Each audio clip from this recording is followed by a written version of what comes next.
আম্মা, তোমার একটা কথা বলতে আসছিলাম। বল। আম্মা, তনির আব্বা মারা গেছে। মারা গেছে? আপদ গেছে?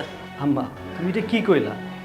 একটা মানুষ মারা গেছে, তার এই মৃত্যুর খবর শুনে তুমি এই কথা বলতে পারলে আম্মা? আম্মা, সত্যি কথা জানো কি, তুমি অহংকার আর জিদে নিজেকে না পাথর বানায় ফেলছো। তাই তোমার কাছে কোনটা সুখবর কোনটা দুঃখের খবর তুমি কিছুই জানো না।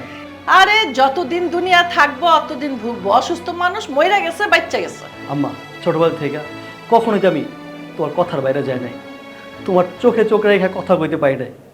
কিন্তু আম্মা, জানো কি হয়েছে? তন্নি আজকে কয়দিন বাসা না থাকাতে আমি বুঝতেছি মানুষটা কতটা সহজ সরল ছিল, কতটা ভালো ছিল।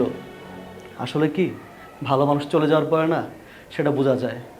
আর আমি একজন স্বামী হিসেবে সেটা বুঝতেছি। আম্মা, ওর সাথে আমি অনেক বড় ভুল করছি। আজকে আমার আর তোমার ভুলের কারণে ওর বাপটা মারা গেছে। আম্মা, আম্মা গো, চলো না, ওর বাপটা তো মারাই গেছে। আমরা তার মাপ চাইতে পারবো তার কাছে। তন্নির কাছে হাত ধরে আমরা ক্ষমা চাই। হয়তোবা ও ক্ষমা করবো না, আল্লাহর কাছে তত কইতে পারুম তার কথা। এই, তোকে আমি বললাম আমি ওই গ্রামের বাড়িতে যাব না। ওখানে কাদা টাদা এটা সেটা, বাথরুম দূরে। না না না না, আমার পক্ষে ওখানে যাওয়া সম্ভব না। আম্মা, আমি তোমার বুঝাইছি, তুমি বুঝো নাই, তাই তোমার আমি আর বুঝাইতে পারুম না। কিন্তু আমি তন্নি বাসা যাইতেছি, ওর আব্বা যেহেতু মারা গেছে, লাশটা দাফন করতে হইব। আর শোনো আম্মা, আমি যে এই যে যাইতেছি, আমি আর কখনো তোমার বাসায় ফিরুম না। আর কখনো তুমি আমার মুখ দেখবা না, আমিও তোমার মুখ দেখুম না। তুমি যদি মারাও যাও আমি আহম না। কারণ কে লেগে আম্মা, আমি অনেক পাপ করছি, আর করতে চাই না আম্মা। এমন কথা বলিস না।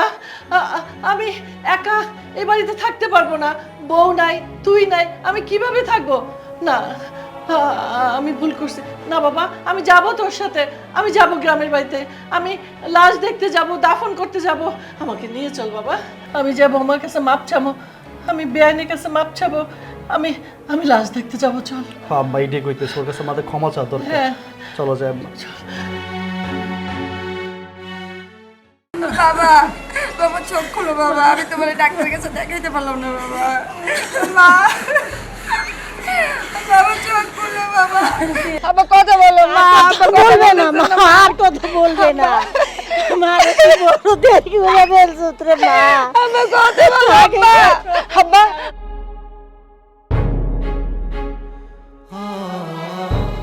খবরদার, তোরা এইদিকে আসবি না। আমার বাবার কাছে তোরা আসবি না। তোরা একটা খুনি। তোরা কেন এখানে আসছোস? হ্যাঁ, মজা নেওয়ার জন্য? আমার বাবা মরে গেছে এই জন্য আসছোস? আর আপনি আপনি একটা রাক্ষস, আপনি খুনি। আপনার জন্য, তোমার জন্য আমার বাবা আজকে মারা গেছে। আমার বাবা অনেক কষ্ট করছে। আমি আমার বাবাকে একটু দেখতে পারলাম না মৃত্যুর আগে। আমার বাবা অসুস্থ শরীরে আমার বাসায় গেছে, আর তোরা দুইজন আমার বাবাকে বের করে দিলি, ডাক্তারের কাছে দেখাইতে দিলি না। তোরা একটা খুনি, তোরা আমার বাবাকে খুন করছস। তোদের জন্য বিনা চিকিৎসা আমার বাবা মারা গেছে।